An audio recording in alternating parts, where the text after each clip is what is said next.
Well, thanks, Kristen. Megan and I are excited to be able to talk to you about our work we've done with crowdsourcing, specifically with our students at Eden Prairie High School. So this slide, I'm just going to give you a little grounding in the context that we work in.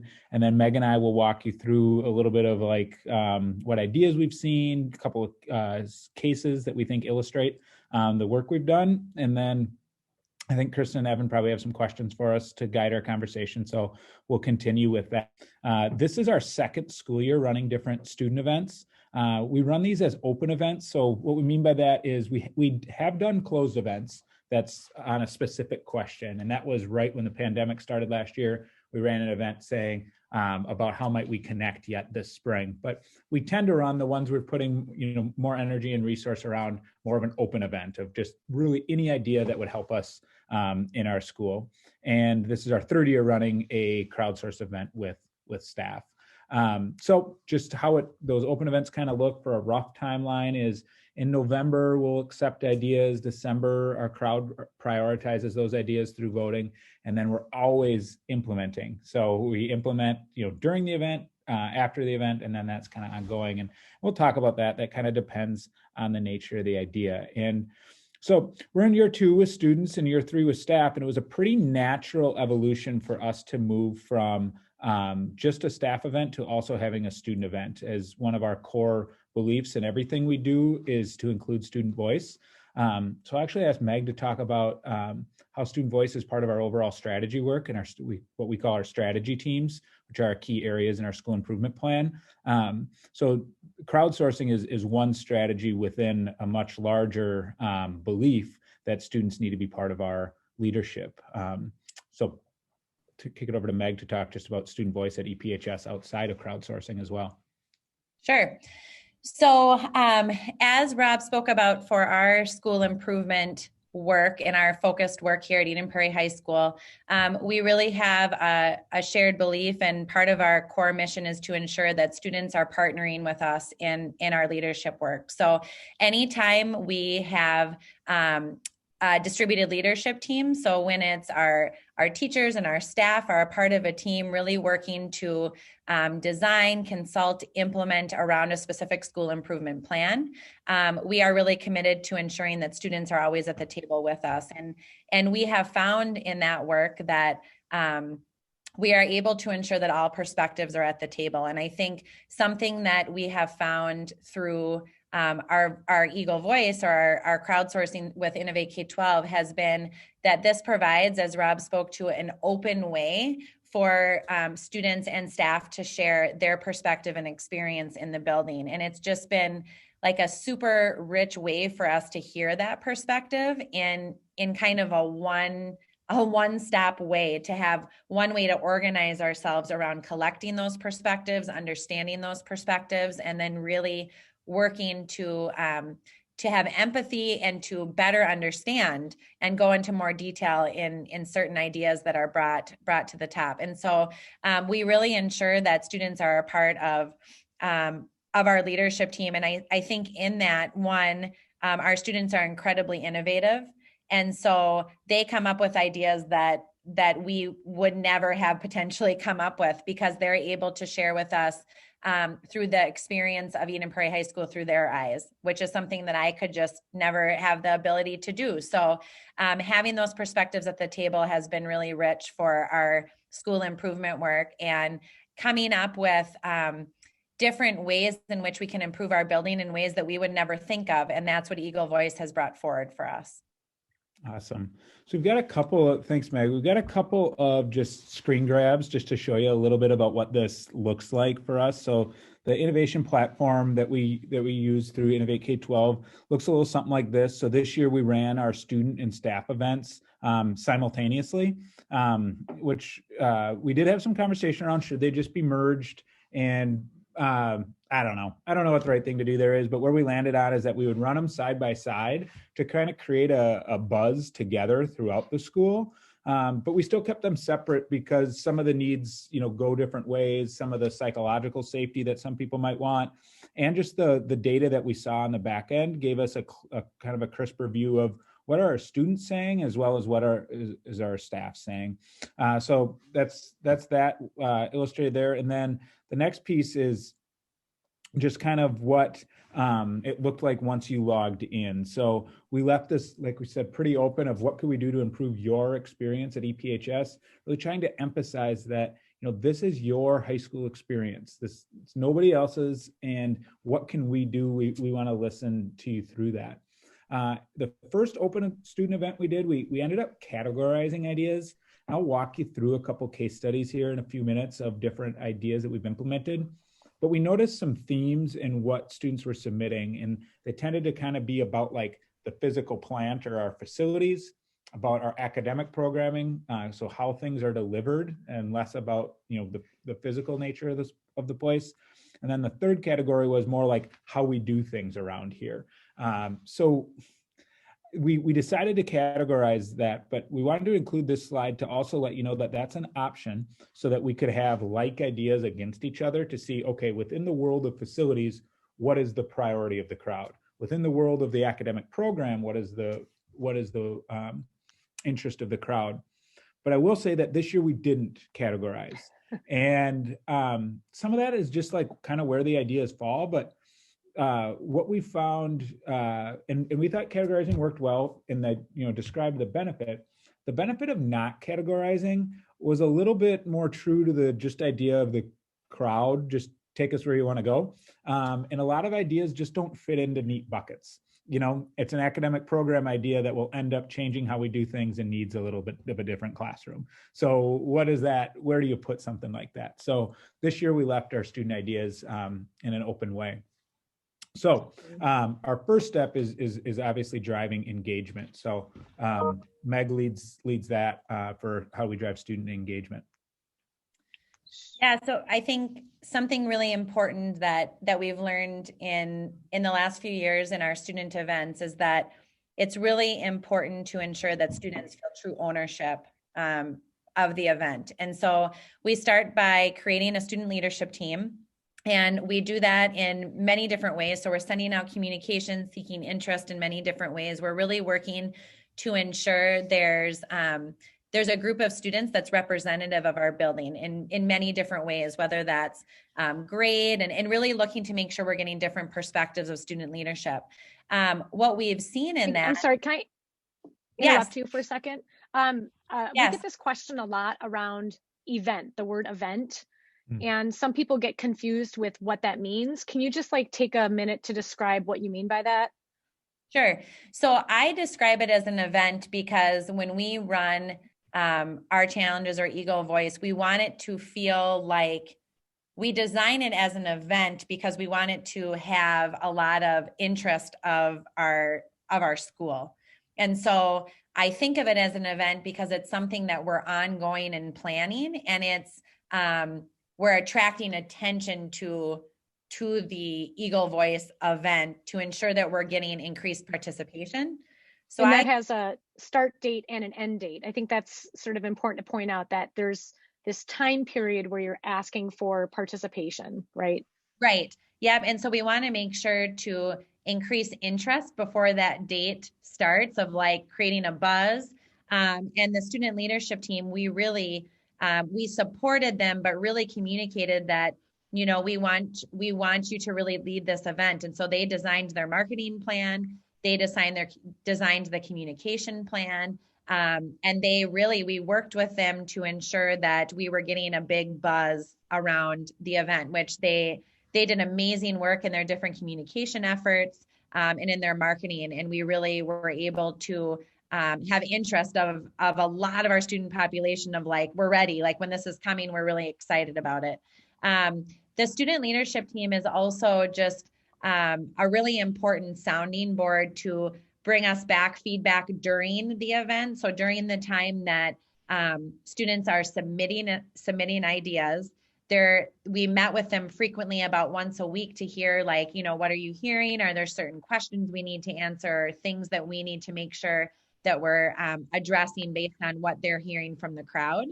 And then the same. So when the ideas are submitted and we go into polling, there's a whole another marketing plan and communication plan to make sure you have high levels of engagement with the voting process to ensure that they have the ability to vote so that we get the most relevant idea forward to the top. So the students really led that marketing, they really led the communication, they really drove the buzz around the event. And I think that is really what led to our success with the amount of student participation that we had, because we had a student leadership team of probably about 25 to 40 students that were really committed to meeting with us weekly to ensure that we were, they were really excited about it. They had a lot of excitement, and we shared, as the ideas were coming through, what ideas we were seeing, and they really created the excitement around the challenge for sure.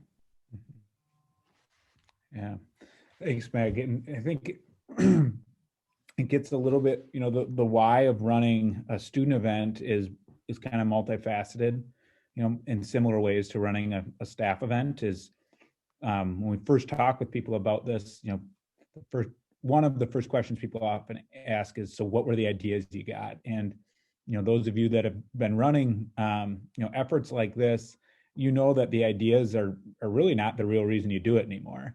And so the real toward the top of our list with students would be just that feeling of empowerment. And then the other is that this is a real leadership opportunity for them. We have them work with leaders in our in the private sector in our area that lead innovation, and they get access to that. So it's kind of a both and of giving them that empowerment, but also giving them chances to develop their own leadership skills. And then, of course, the ideas are great too. So results that have come in. So we get a lot of ideas. We're a pretty big high school, so we kind of can scale it. But if we run an open event, we'll expect 100, 200 ideas, something like that. We will get, then tens of thousands of votes. Somewhere around half of our students will vote at some point, which we think is we'd really, positive engagement with the event this year in that regard, in terms of voting. And then the ideas, really fall all over the place. And this year we definitely noticed a difference in ideas during the pandemic than we did before the pandemic. Our school this year has pretty much been in hybrid. We've had a few ups and downs, and we'll scale that up and down, but pretty much hybrid for the whole year. But last year when we were in person, we got more ideas that connected to our in-person flow, like what's the food like in the cafeteria, how warm is the building, things like that. This year we saw a lot more about instructional design and the academic program, what we're offering, ways to connect. And I don't think that's necessarily because our kids became more academic in a year. I think they're just what their day-to-day life was changed a lot. So we tried to come up with a couple of different types of ideas here just to illustrate this. And when you're working with this many kids, it's tough to get them to fit into neat categories. And Meg and I were talking through, what would be ways, 3 different categories we could bucket for people. And it's just not there. We've looked at doing like small, medium, and big. But as you talk about that, you start to wonder, well, what do we mean by small? Is it in terms of the amount of people involved, the amount of people impacted, money, time? And you just look at kind of risk you take, because we have some ideas. A lot of our ideas are honestly pretty much free, other than our time just to implement them. But they're not free in terms of like the impact on the culture and the potential change of teaching and learning and the kind of social capital we have among our stakeholders too. So we've come up with 3 different cases here. So case 1 is our favorite, and it's the most common. So across 2 years, we've implemented about 25 different ideas. And it's tough to get an exact number because sometimes we'll have ideas come through that is already something we're working on. So it's like, do we count that as Eagle Voice or not? So one of those was a big one this year is we're going to delay our school start time next year by 45 minutes. So big district, that's a big deal. You're messing with bus schedules, and that's like the thing you don't touch. So there was a lot of interest in that in Eagle Voice. Now, I don't want to say that we weren't thinking about that at all until we saw an Eagle Voice, because of course our district was before that. So, but Eagle Voice did help spur that along and gave entry points for students to talk about that and to be involved in committees and for us to know who's really passionate about that. So anyway, around the 25 ideas, a good amount of those, maybe 10 to 15 are in this kind of just real fast, low cost, no cost, not big risk, not a lot of energy, but stuff that high school kids love. So implementing comfy days before breaks, just school spirit wear. Some of the soap dispensers apparently weren't, consistently filled up enough, and this was pre-pandemic. Shoveling certain sidewalks less than others. Those types of things just, that matter to kids. Having the right, microwaves in both cafeterias, so that we have two cafeterias, so that one cafeteria doesn't have a working microwave and the other one doesn't. Those things that, really, it's like once we knew that those were impacting a kid's day, and we think of all the complex stuff we're trying to solve, it's like, oh my gosh, if we can just gather all these wins to fill up our kids' days, then we'll get to the complicated stuff. Case 2 is kind of somewhere, in between. It scales up a little bit. Again, we're still in like the low cost immediate range. The implications might turn into some cost, but it's more about managing the change and in the culture. So we see a lot of ideas come through on what students' access to technology can be and their permissions. So we're a one-to-one school, and we see a lot of ideas come through on that. So one change we made this year that was like really well received, it was actually just in terms of better communicating. So a lot of the websites, students have always had a way to request a website or an app or a functionality on their computer to become, whitelisted, and so that they can use it. But I didn't know they had that. Kids didn't know they had that. So we just changed how that request form looked and where it lived. And then we communicated that. So now it lives in Schoology where our kids live, and they have a really accessible form, and they're able to tell us. And I would say more than 9 times out of 10, the stuff that they're requesting is stuff we should give them. It's not a big deal. That's awesome. It's just didn't end up, for whatever reason, it got caught on a filter, but it's something that they can use. Another one in that kind of category is a mechanism by which kids can bring forward new clubs. So of course a new club could turn into a cost, but just the simple idea that they could say, hey, I've got a club idea, just having that mechanism there has been powerful for them. We recently surveyed our students using platform Panorama, which I know a lot of schools use. And for the first time this year, we're customizing our surveys in there. We've kind of done the stock questions, the nationwide testing question bank. We customized them this year. And one of the questions was, what is one student voice effort is making a positive impact, or something like that? The most common response by far was Eagle Voice. But in the top 2 or 3, was this idea around new clubs, which to me is actually also Eagle Voice because it came through Eagle Voice. But when they're given the free response, it was pretty cool data. So we know that that's had a positive impact on them. That's awesome. Hey, Go ahead, Kristen. Can I just ask you a question? So pausing for a second to talk about the difference between like conducting a survey with students and the information you get versus Eagle Voice and crowdsourcing and sort of that unique value, just because you did bring up surveys and Panorama. Can you just speak to that unique value, or, what you're getting out of this process that you couldn't get with surveys? So it's, for us, it's like, it's like and I know it is for you too, Kristen, it's just like a totally different deal.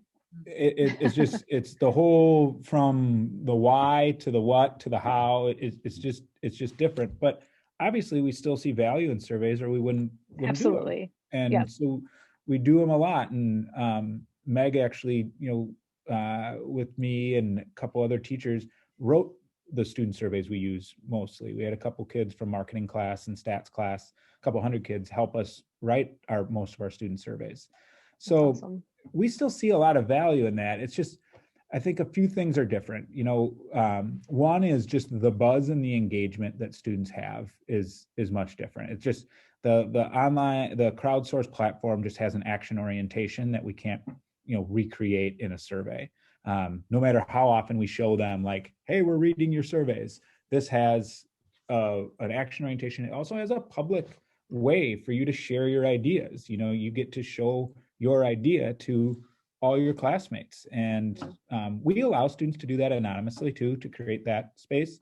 But that's much different than filling out a feedback form or a survey.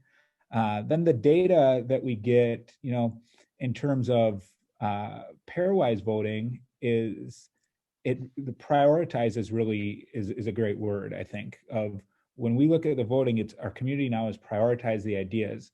Surveys seem to be a little bit more static, and it kind of lets us know, do you think this is good or bad? But it doesn't really necessarily help us as much with, okay, where's your priorities? Now, of course, we could change our surveys to get there, so I'm setting up a little bit of a false either or, but we noticed that the priorities of our community are just, it seems like more actionable data to us. And then, of course, even when we do have open-ended surveys, we just don't get the same engagement as we do when we have open-ended idea events. So surveys, we're still limited to what we think we should be asking. And even if we engage students in that process, it's still not everybody in that process.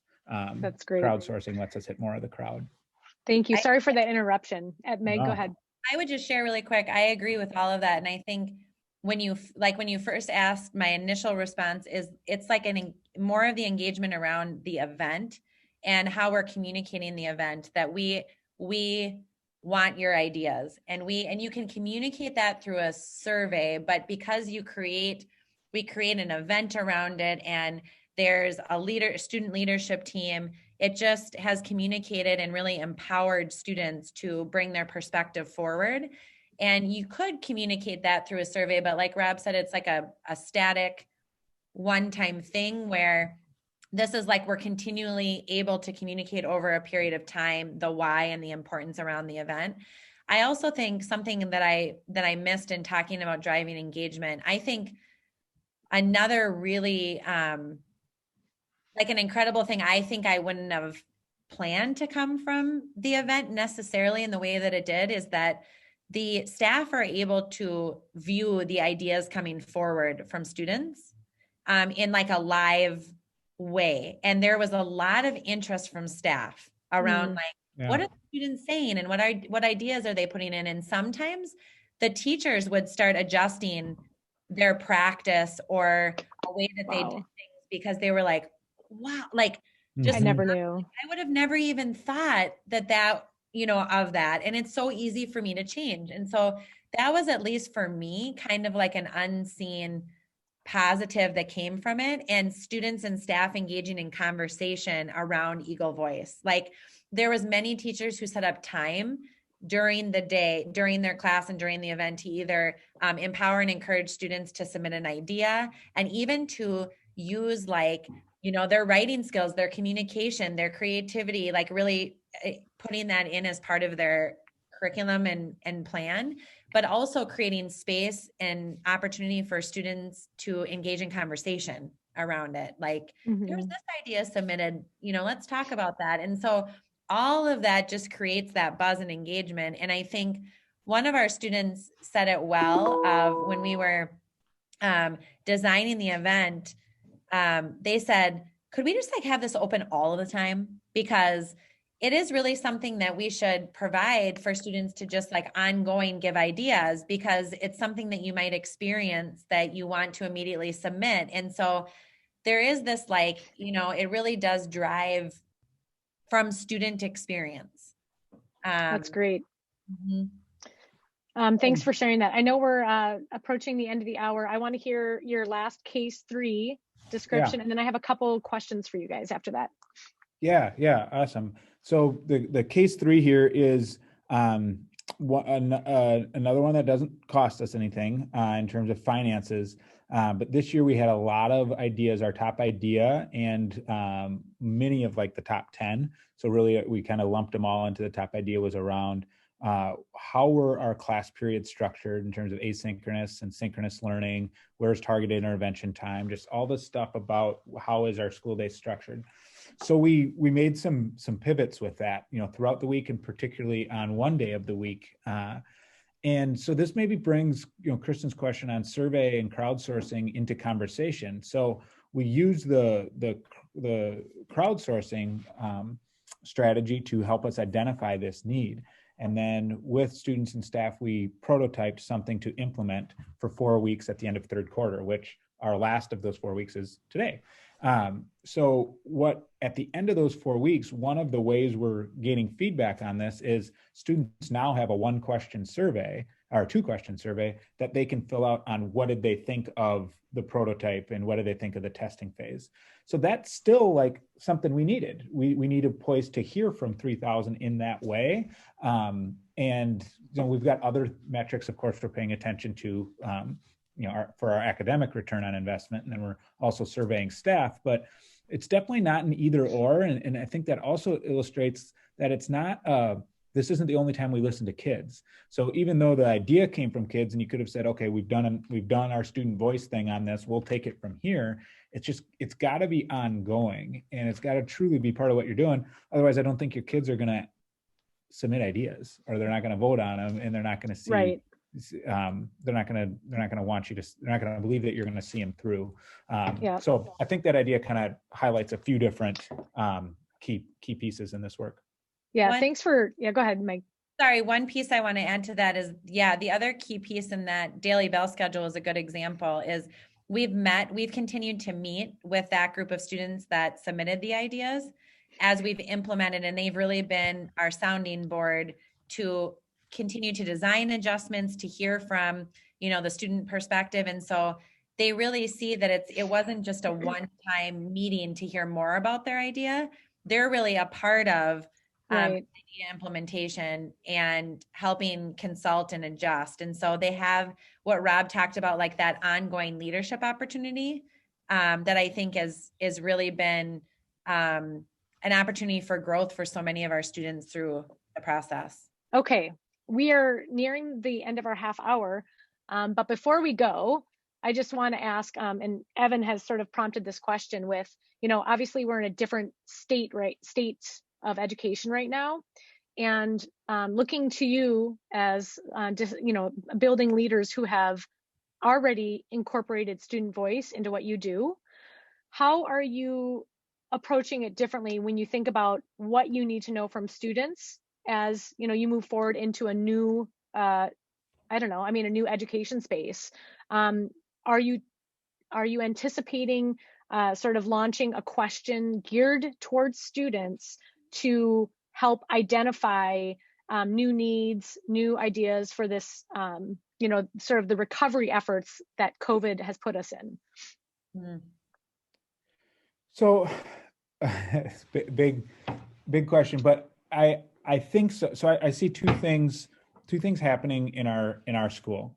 One is probably what I am most proud of in our school is I am showing up into spaces now where student voice is a core part of the work, and I had no idea it was happening, and I had no idea, and it was no prompting of mine. So it could be, our PLC leads.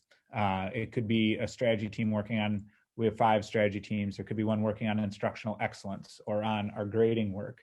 And they just naturally are developing ways for students to be on those teams, to give feedback to that in classrooms. Wow. That's been a big pivot is where, and this is, consistent with like student voice research of where kids really feel the difference is, and who they feel most connected to is their teachers. And when teachers have integrated voice into their day-to-day practice, that's when you have the breakthrough moments. So I think that we'll continue that. Now I'm also seeing from our staff, I mentioned our change in bell schedule for next year. They're coming back to us with, as we're looking to see what will that mean for our class schedule, our later start times rather. What will that mean for our class schedule? They're putting on the table of, should we be running an Eagle Voice around this? Which I think is a pretty cool sign that like they get the strength of this. They're not suggesting, hey, we should do a focus group or a committee or a survey. They're saying, like, let's do an Eagle Voice campaign on this. That's awesome. So I see those two ways, this work kind of continuing to show up is it's really becoming a little bit more into the water. Wow, you guys have, yeah.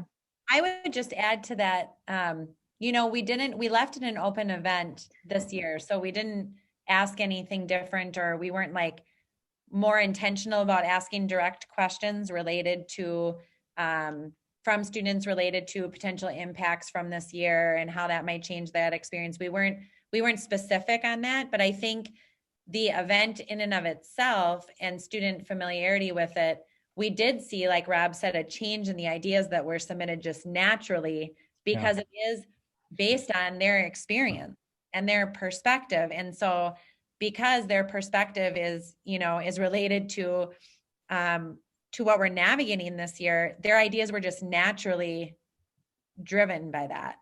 And so I think even if we next year did an open event, I would feel like naturally those ideas would continue to be a part of their perspective and their ideas that are submitted. But as Rob said, we have done a focused event before, which was last spring when we were virtual. How do we stay connected? And they came up with a ton of different ideas on how we can stay connected, even though we weren't all together. And so I see the positives of a focused event and maybe asking a specific question if there's something we specifically want to learn, because there's power in that. But then when you leave it open, it's just the unpredictable of like, what if we wouldn't have asked that question? And this idea came forward. And so it's always like, for me at least, it's like the fear of missing out on some really good ideas if it's too focused. And we've had conversation about that every time. Like, should we be more focused? Should we ask more direct questions? Should we keep it open? And the open has worked well for us. It's based on the students' experience.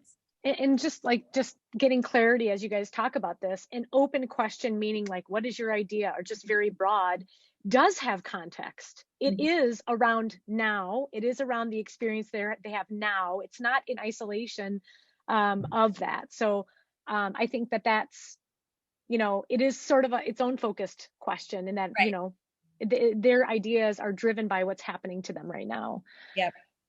Yep. Awesome. Well, Evan, I know you're there. I know that you're taking notes. Do you have any follow-up questions? No, I think it's a great opportunity to show school leaders a way to elevate student voice, as you just said, Kristen, in this very critical time when that's a high priority. And, our colleagues at Eden Prairie, you both are amazing and have really proven the effectiveness. And I guess the most impressive thing as I'm listening is to hear how basically you have said how the Eagle Voice has basically been woven into your culture and the way you get information from students. So that is the thing I love the most. It's almost acculturated into everything you do now. That would be a great goal for like so many other schools. So if you can help us do that with other school leaders, we would be very, very happy. Thanks, Evan. Last thoughts or words? No, I think, I do have one last thought is we have by no means nailed this thing. It's definite, we get a little bit better all the time. And no matter when I've run crowdsource events in two different districts now, and with staff and with adults or with kids, is you still maintain some control here. And I know as school leaders, often that's our love language, as much as we like to pretend that it's not. Like you can still make this work for your context. So, take a step, and you can put some stuff in place, and Kristen will work with you on all that. And you still get great data on the back end, and you decide all that. So I think the risk looking backward is much lower than I thought it was before we started a student event. We had done staff events here, and then a different district, probably 5 years, 6 years of experience running staff events before we ran a student event. So the risk just wasn't, I overrated it. I really did. And because you can build the on-ramp, so to speak. That's great advice. And I did not pay Rob to say that. No, but you nailed it with sort of like what's one of the number one barriers or challenges that school leaders or district leaders face is that they don't know what's going to come out of it, and they don't know what the risk is or how they might be perceived to lose control of that. So it's great advice. I love that you guys also said it's iterative. You know, you're still learning, you're still making changes. I often call it's like an art. You know, there's nothing cut and dry about it. You're dealing with people, you're shifting culture. So it's so awesome to hear you guys describe where you came from, where you are now, and you know, implementing student ideas, no matter how small. Comfy day before break, great. To really culture shifting, it's all culture shifting, and you guys are definitely pioneers in this work. So we thank you for sharing your story today. Awesome. Thank you. Thanks for having us. Yep.